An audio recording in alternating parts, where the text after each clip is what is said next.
Hello, welcome to my first proper YouTube video here on Dyldog Industries. First of many, a whole new era, a whole new grind. It's going to be great.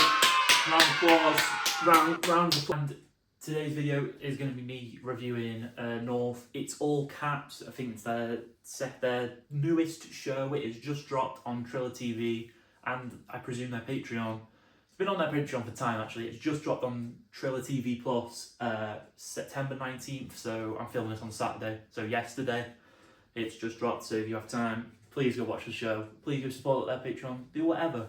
They're a great company and they gave me early access to do this so I could have it out by the end of the weekend, beginning of the week, which was very nice of them, which was very, very kind. Thank you, North.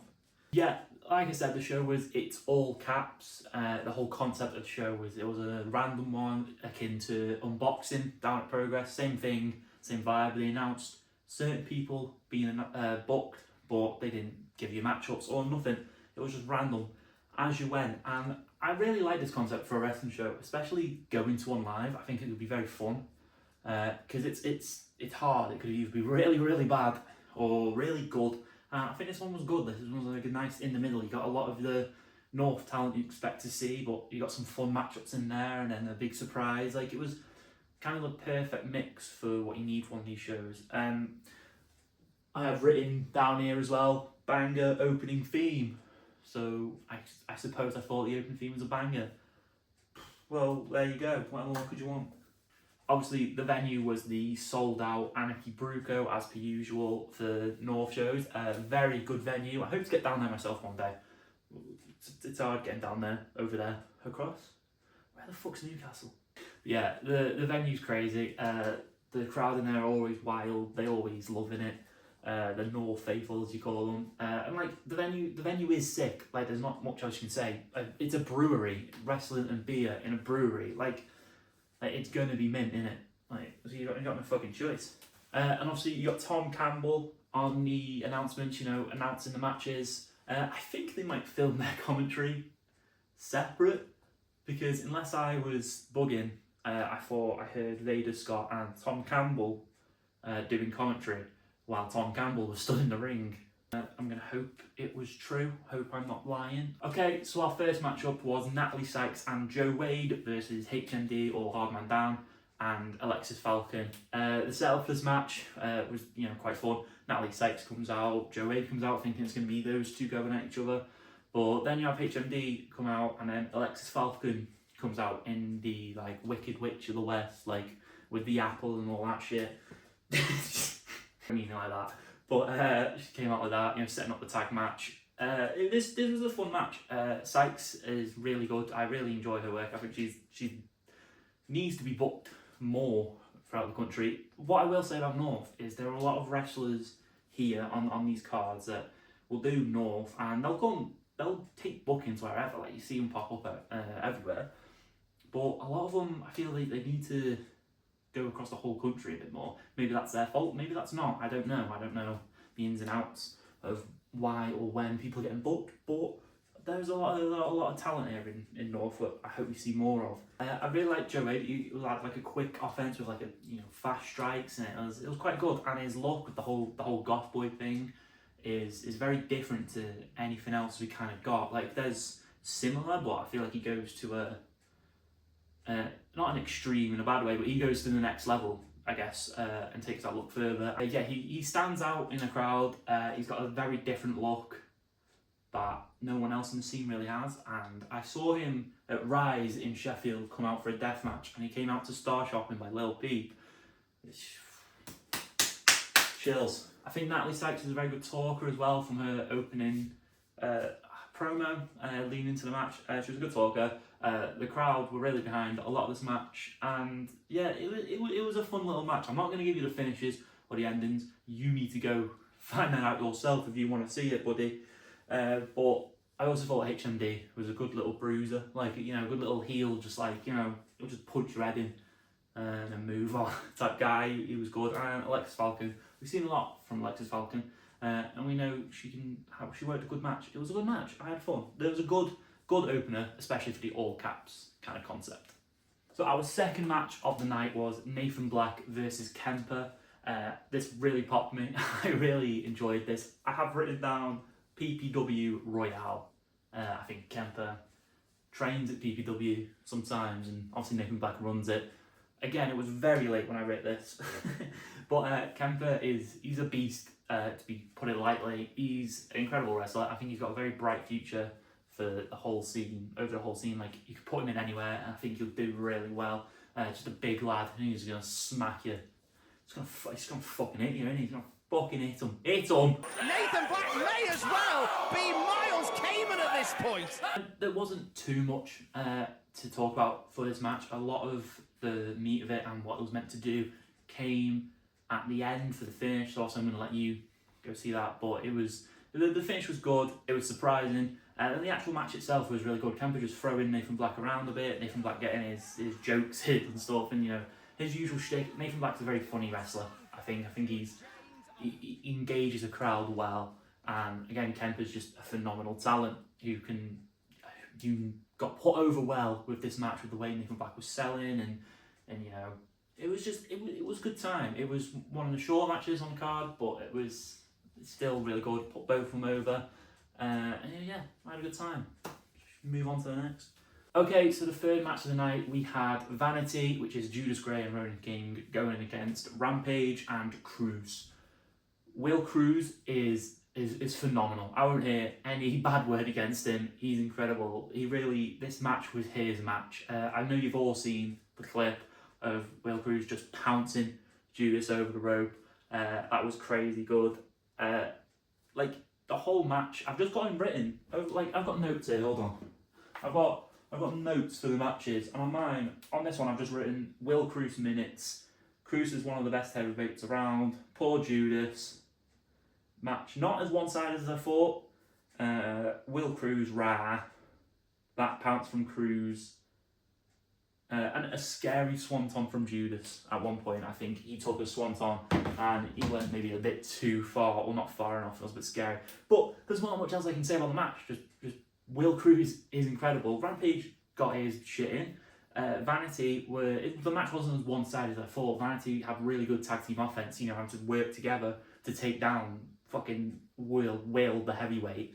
But I think Will Cruz has got a very bright future, and I can't get over it, to be honest. He's incredible. After this match and before the next one, we had a segment for John Myers, a referee over at North who is retired now. They showed a big video package. He's been there for a lot of their most iconic moments. Biggest one recently being Gene Money finally beating Leon Slater for the North title. It was a nice segment, everyone coming out, you know, giving him his flowers, and I hope he has a lovely retirement. It seems as though he has earned it and deserves it, so well done you, buddy. So match 4, we saw Amir Jordan versus Nathan Cruz. Two very good hands. Obviously, Amir Jordan has been around for years. He was on NXT UK. It's been that long. He's, you know, traveling around the scene. He's a good hand. You know, whoever you put him up against, you're going to get a fundamentally good match. And with that other person being Nathan Cruz, you've got a good match up there, which was also very fun. Obviously, the difference in size as well. You know, Amir Jordan was like a proper kind of underdog throughout the match. It was a lot of fun. Obviously, Nathan Cruz has just signed a deal with AEW to go be a producer / coach, I think, or something around that area. It was very good. You can see how he got the role because their fundamentals of the match, it was very good. The way they worked over Amir Jordan's back, it was very entertaining. They had a sequence of various pin attempts, which led to multiple near falls, which was very fun. And I think they did a lot of near falls. It was very kind of NXT coded, like back in the day, but not too much. There was like the right amount where you still thought, oh, this match can still go either way, and there was a lot of excitement till eventually, you know, the finish came. This did seem like a very much like a farewell match for Cruz. Whether he'll be about much more is obviously up in the air. You don't know when you're taking on a coach / producer role. Probably not. I presume he's going to be based out there. Who knows? But, you know, all the best to him. And I hope we do see him again one day. And Amir Jordan keeps his streak going on at North. The crowd love him as well. That's probably what I should talk about. But the crowd were crazy all night, but of Major One specifically, they really loved him, which I think was good. The next match of the night felt more like a segment, but it's classed as a match, so we'll talk about it. Was Liam Slater versus Henry Faust. I think the match length probably was only a few minutes long. Obviously, you had Liam coming out. He looked distraught. Obviously, at Thunderstruck, he took the pin, which lost Leon the title, and him being Leon's coach. Obviously, the story's there. He looked absolutely distraught, wasn't himself. Henry Faust comes out, asks him for a fight, asks him to, give it his all, whatever, until eventually Liam gets himself disqualified by holding Henry in the corner of the ring for longer than 5 seconds and just walks out, which leads to a segment later saying Henry Faust is looking for a fight. He wasn't happy with that, which would lead to another match. Not much to say about this whole match/segment. I think Leon did a really good well of getting his story across. I would have preferred to see a good match between the two of them, but that can come in the future. And obviously we've got to kind of tell the story to keep coming on, to keep going, especially after the fallout from Thunderstruck. And then going into match 6, we had Trent Seven and Clint Margera versus the big, beefy bitches. I always feel weird saying that, sorry. Rio and Emerson Jane. This match was very fun. A very fun tag match. Went on a good while. Not too long. It wasn't too long. It didn't feel too long. It definitely started off slow, and with a lot of brawling on the outside of the ring, and they just kind of four of them kind of just hit each other. There's a lot of chops, a lot of tests of strength. Usual stuff you'd like to see from wrestlers of this size. Emerson Jane and Trent Seven worked each other really well, to the point Trent Seven smacked Emerson Jane on the back, kind of like a chop to the back, visibly calling him a bastard. Not even an in-character way, she was like, oh, you fucking bastard. The post-match angle was very fun. Trent and Clint retained at the end of the match. And then the post-match angle I'm going to talk about was Rio turning on Emerson Jane, which probably means we'll get a lot of Rio versus Emerson Jane down at North, which I'm very excited for. I think that match could be brilliant, and I haven't seen it too much anywhere else. So I'm very, very excited for that too. Probably the best women's wrestlers in the country, if not the, going against each other at North. It'll be very fun. It'll be very fun. That'll be one that you can't miss, and I'm sure you'll get all the coverage right here. See how I did that? I'm brilliant. I'd like to say the heel turn angle where Rio turns on Emerson was really well done as well from both sides. Rio has a serious intensity to her when she takes out Emerson, and then afterwards, after Rio's gone, Emerson gets up. You can see the real emotion on her face. She was actually in tears. Whether she's just from the outpouring of support from the crowd, or if she's just a phenomenal actor. It was really fun. Not fun. It was the story was told very well. That's what I'm trying to get at. I think whatever they're cooking with this could be really well. I hope it's not a one and done match. I think we should get multiple, maybe a trilogy from these two. Sorry, it would be money. There's not much else to say. That would be money. Lots of people would be tuning in for that. It would be really good.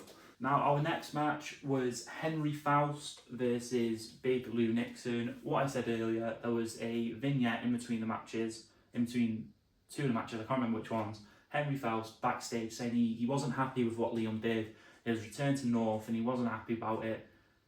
He was looking for a fight, and he was like, well, it's all the cats can do what I want, eh? I'm gonna go get one. Next thing you know, Big Lou Nixon comes out, and then his opponent, for the ultra-violent heavyweight title was Henry Faust. This was one of the shorter hardcore matches I've seen recently. I think the hardcore stuff they did was really well. They used a trash can predominantly, which was very fun. A staple gun, again, very fun. But I feel like I could have seen more from these two if there was more time, or I don't know, it was a very impromptu, last minute thing, I don't know, but I feel like it could have been given a little bit more time. But from what it was very fun. I just feel like they really could have took it that extra mile. Obviously, Big Lou Nixon, known across the country for his death matches and whatnot. He's even appearing on Bloodsport London. I'm not a fan of Bloodsport. I'll just say it. I'll put it out there. I'm not a fan of Bloodsport. If you are, all the power to you. It's just not for me. I did like the story as well of Henry Faust looking for a fight, so he, challenged for the ultra-violent. Maybe that's where his direction is now with North. I don't know, but we'll see. I've probably been talking for longer than the match was, so let's move on. That leads us to our main event, match 8 of the night, the final match of the night. Your new champion, Gene Money, comes out. The North faithful adore this man. They were singing his theme. They were loving it. He did his little thing where he jumps through the ropes and like belly flops the ring, and they were going crazy for it. He really is like he's their guy, really, and it's nice to see. G Money, he does a lot up and down the country. He's always working, and he's got his fundamentals down. He's a good worker. It's nice to see him. Nice to see him have something. It's good. He's waiting for his opponent. Lights go down. It's Spike Trivet. Boom! There's your big return. Big return at night. Spike Trivet, they said on commentary, hasn't been in North for about 5 years. He never lost the title because it was COVID times, I heard them say. So that's very interesting. They also pointed out on commentary, which I thought was very good, that across the country, Spike Trivet had always beaten Gene Money. Gene Money had never beaten Spike Trivet. And that really conveyed a feeling of like he's kind of like an ultimate underdog type character. Gene Money did win. There was a post-match segment as well with Miles Kamen, which I think will be a very good second defence for Gene Money. Kamen's a very good worker as well, and so is Gene Money. This match started with a crazy double stomp from the apron to the outside. They brawled throughout the whole brewery. It was very fun. It was a very fun start to the match, I won't lie. And I think two solid workers they put on. For a first title defence on a randomised show, it was very good, and it really pushed Gene Money to like I said, that ultimate underdog kind of status, but still a dominant champion, because he didn't just about win. He didn't scratch a victory. He dominantly beat Spike Trivet in the end. One thing I did really like about this match was there was a ref bump at some point, and both competitors, Spike Trivet and Gene Money, they both had visual pins on each other. So you had that ref bump, but it still kept the match very open-ended. You were kind of like, well, which way is it going to go? Who's actually going to win this? Till eventually Gene does. And I've said it 3 times already, but Gene Money plays a really good underdog. Get it? Dog. He plays a really good underdog, and I'd like him to lean into it for now as a champ. The pressures of being champion after Leon Slater's held that belt for 3 years. That's going to weigh on him. I feel like they'll play into that with Miles Kamen, but as he progresses through his title reign, I'd like to see him become more and more dominant until maybe eventually that's his downfall. But I think that'll be a long time away. I don't think Gene Money is losing his title anytime soon, because like I said, that crowd are in love with that man. He's got him in the palm of his hand. He could make them fight each other if he wanted to. That was a lot of my rambling thoughts about North. It's all caps, and I'd rate the show like a solid 4 out of 5 stars. Like a very solid, fun show, especially for your first one back after your big yearly show, Thunderstruck. Some of my highlights throughout the whole show were Will Cruz, the tag match between Trent, Clint, Emerson and Rio, and Joe Wade. I think he's got a good future within the scene. I've not seen too much of him, and it was quite fun. So if you watch the show yet, are you going to go check it out? Please let me know down below. Please like, share, support, follow all our socials, everything's in the description. Keep this going. This isn't the first. This is the first of many videos I've got coming on the way. The quality will only go up from here. I know everything's a bit shaky. It's a bit amateur, but I'm not gonna say amateur forever. I promise. Stay tuned in for more episodes from the Brick Rest Collective, more stuff from me, and yeah, see you later.